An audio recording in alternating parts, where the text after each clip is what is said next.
Bonjour à tous et bienvenue dans cette nouvelle vidéo. Aujourd'hui, Émancipation, film sorti sur Apple TV+, réalisé par Antoine Fuqua et... Enfin, je crois qu'on dit Antoine Fuqua, on dit pas Antoine Fuqua. Bon, Antoine Fuqua. Et évidemment, dans le rôle principal, Will Smith, le retour de Will Smith au cinéma après la fameuse polémique avec la gifle et tout ça aux Oscars. Donc, film sorti directement sur la plateforme. Film... Allez, bon film, mais avec quand même pas mal de défauts, c'est-à-dire que c'est quand même pas, on va dire, le Schindler de Antoine Fuqua, quoi. On va pas aller jusque-là quand même. C'est un film finalement intéressant, disons que Antoine Fuqua, moi c'est un réalisateur que j'aime bien, j'ai beaucoup aimé Training Day, j'aime bien ses films d'action et tout. On va dire que là, de par le sujet... on va dire que ça pourrait être son film le plus mature, mais je trouve que ça l'est pas vraiment parce que tout dépend de comment tu traites ce genre de sujet en fait. Et je trouve qu'en fait, il le traite de manière peut-être pas trop manichéenne, mais peut-être trop hollywoodienne pour le coup, et ce qui fait que ça empêche, je trouve, le film d'atteindre des hauteurs, si tu veux, même presque de films à Oscar. Ça manque beaucoup de nuances, ça manque beaucoup de... Ouais, je trouve que c'est un peu trop scolaire dans l'exercice de film typique hollywoodien. En fait, ce film, ça va être un film comme un espèce de film de survie, film de course-poursuite même, film de guerre. Il va y avoir pas mal de choses et donc qui va raconter l'histoire de l'émancipation, finalement, entre guillemets, de cet esclave noir pendant la guerre de sécession. Donc le sujet est évidemment très intéressant, passionnant. Bon, la prestation de Will Smith, j'ai envie de te dire qu'elle est très bonne, elle est excellente même, c'est-à-dire que peut-être que parfois il peut cabotiner un peu, il surjoue un petit peu, toujours, quand il est dans des rôles dramatiques. Will Smith, il a toujours tendance un petit peu à faire un petit peu cabotiner, mais très sincèrement, il est quand même très très convaincant, et plus ça va dans sa carrière, quand il s'empare de rôle dramatique, il est plutôt très convaincant, même si oui, ok, les regards, les machins insistants, etc. Parfois c'est un peu trop. Donc la sortie de ce film forcément a été repoussée car il devait sortir, je crois, au milieu de l'année 2022 et apparemment il y a eu des retards de production, ce que dit la prod, mais surtout on se doute pourquoi il a été repoussé à cause de la fameuse gifle assénée par Will Smith à Chris Rock lors des Oscars. Donc forcément, grosse polémique.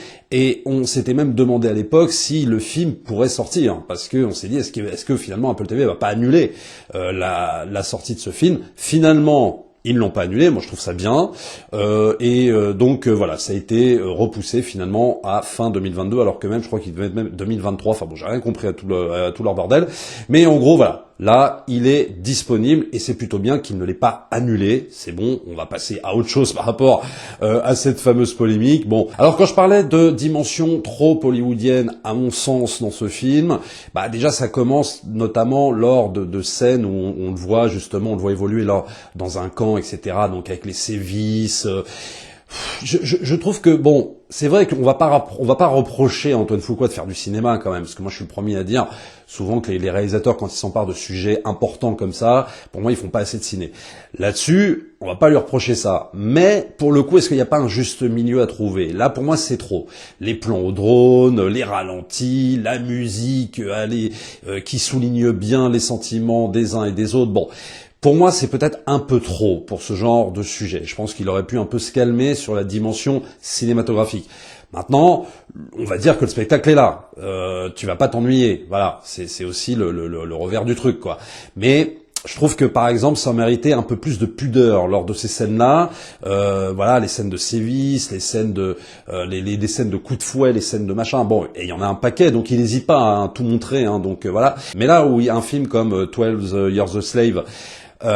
Pour moi marchait beaucoup mieux. Bon, déjà parce que il employait de la couleur, il employait pas le noir et blanc, parce que là tu te dis bon, ça sert à quoi le noir et blanc? Très sincèrement, ça sert pas à grand chose, à part je sais pas, pour montrer que regarde, c'est mon film mature, attention, c'est en noir et blanc et tout ça, avec évidemment certains éléments en couleur qu'on va montrer, le feu, le sang, etc.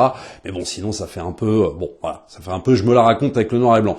Alors que le film dont je parlais avant, donc 12 Years a Slave, il y avait l'emploi de la couleur et tout était montré de manière, presque, je dirais, presque anti-hollywoodienne, quoi. C'est-à-dire que tout était vraiment montré de façon très radicale, presque ultra réaliste, et c'était vraiment poignant. C'était vraiment très très prenant. Ce parti pris que le réalisateur avait employé, c'était absolument génial, quoi. Donc tu te sentais vraiment, je dirais que ouais, tu te sentais vraiment impliqué dans le film. Là, t'as plus un regard, en fait, je dirais, de spectateur qui regarde un film sur cette période-là, sur ce sujet-là, mais en mangeant du popcorn, quoi. Et c'est pas que ça amoindrit l'impact du film, mais un peu quand même. Alors ensuite, on a quand même un long film, si tu veux, de course-poursuite, quoi, hein, dans les marais et tout ça. Donc tout ça est très bien mené, parce que le réalisateur, il a du talent. Hein, je veux dire, là-dessus, on peut pas lui enlever ça. Hein. Le mec a vraiment, vraiment du talent pour filmer l'action, mais tu sens que c'est là-dedans vraiment qu'il est très, très habile. C'est-à-dire que quand il s'agit de mélanger course-poursuite, film d'aventure finalement, avec ce sujet-là, il est plutôt habile, le réal. Hein, ça, il y a aucun problème. Mais est-ce qu'on va pas trop là-dedans aussi à un moment donné? On est quand même sur un sujet d'histoire hyper important. Est-ce que finalement le film à la Rambo, est-ce que ça a vraiment lieu d'être? Bon, bien que le premier Rambo évidemment j'adore, mais si tu veux, et même si évidemment c'était aussi un film social, où c'était un film où on parlait du traumatisme des anciens du Vietnam, c'était un film très important. Mais là-dessus, je me pose la question en fait. Vraiment, je suis très très partagé sur cette question. Donc, film de survie, est-ce que finalement le film est pas un peu long pour ce que ça veut raconter? 2h10. Voilà, est-ce que ça aurait pas mérité, voilà, une petite coupe d'un quart d'heure? Surtout que, par exemple, si je prends l'antagoniste, donc joué par Ben Foster, ça aurait pu être très intéressant, cet antagoniste, mais si tu veux, à part le fait d'être très froid, très méchant, très caricatural, ça va pas au-delà. C'est-à-dire qu'il n'y a pas autre chose à se mettre sous la dent avec ce méchant-là. C'est pas tant le problème qu'il soit caricatural, mais c'est peut-être aussi un problème d'écriture et peut-être d'acteur, d'acting, peut-être manque de charisme de Ben Foster, je trouve. Je sais pas, j'ai pas été méga convaincu. C'est au début tu dis ah ouais putain ça peut le faire, et puis au bout d'un moment, vu qu'on n'exploite pas vraiment. On exploite à peine en fait le passé du méchant. Oui, en gros, on m'a dit que j'ai été influencé. C'est pour ça qu'en gros, je suis devenu ce que je suis devenu, un mec qui doit traquer des esclaves noirs. Bon, si tu veux, il n'y a pas plus que ça, quoi. Et c'est un peu dommage parce que je pense que le méchant aurait justement mérité un traitement bien plus intéressant que ce qui nous est montré dans le film. Donc ça, c'est un peu dommage. Et donc c'est ce qui me fait dire que est-ce que le film est pas un peu long pour ce que ça veut raconter, quoi. Surtout que après, alors je vais un peu dans les spoilers, si vous avez pas vu le film, vous quittez la vidéo, vous venez voir après. Bon, il y a plusieurs phases dans ce film. Il y a la première phase où effectivement on voit les sévices dans le camp. Deuxième phase, il s'évade, film de course-poursuite, film d'aventure aussi mélangé, d'ailleurs très assumé.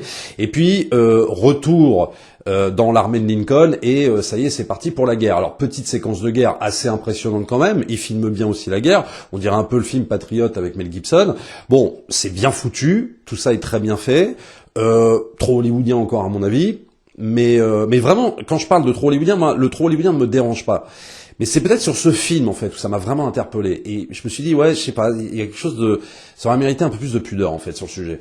Et voilà, donc, séquence de guerre, bien foutue, bien emballée, assez courte. Et puis, voilà, retour au bercail, les embrassades, je revois ma famille, etc. Bon, tout ça, évidemment, cousu de fil blanc, parce qu'on se doute que ça va arriver.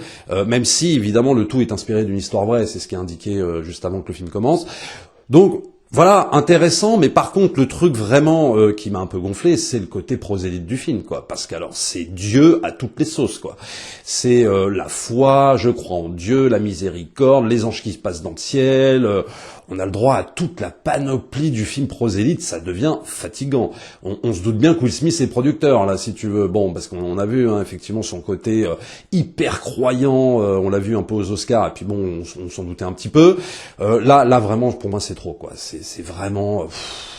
c'est beaucoup ça, quoi. Il y a un moment donné, t'as envie de leur dire, non mais attends, arrête de me faire ton film là pour me faire la propagande de Dieu, tu vois. Il y a un moment donné, c'est pas que ça devient pour moi un petit peu gênant, quoi. C'est-à-dire, voilà, pour ceux qui croient en Dieu, c'est très bien, mais bon, ceux qui sont pas forcément dans ce délire, ça devient un petit peu problématique, quoi, parce que t'as vraiment l'impression, pas d'un film de propagande, mais disons, qu'est-ce qu'il insiste là-dessus, quoi.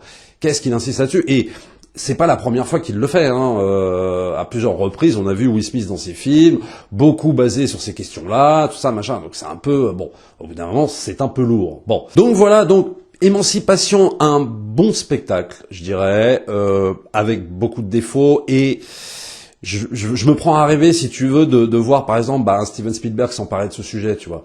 Je pense qu'il l'aurait traité avec plus de subtilité, même d'autres réalisateurs.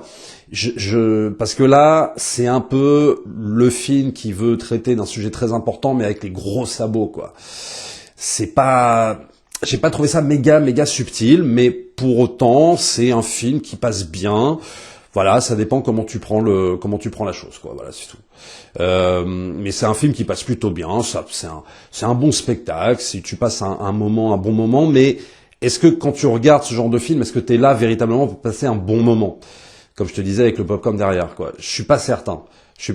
Moi, en tout cas, j'aurais voulu un traitement, voilà, un petit peu moins manichéen, un petit peu plus subtil, un petit peu plus nuancé, un petit peu plus pudique aussi sur la question. Voilà. Dites-moi ce que vous en pensez, évidemment, dans les commentaires. Abonnez-vous à la chaîne si c'est pas encore fait. Likez, partagez comme d'habitude. On se retrouve évidemment demain pour la critique d'Avatar The Way of Water. Bonne séance à vous si vous y alliez. Et également, bonne Coupe du Monde si vous n'allez pas voir Avatar. Allez les Bleus. Et on se retrouve demain. Allez, ciao.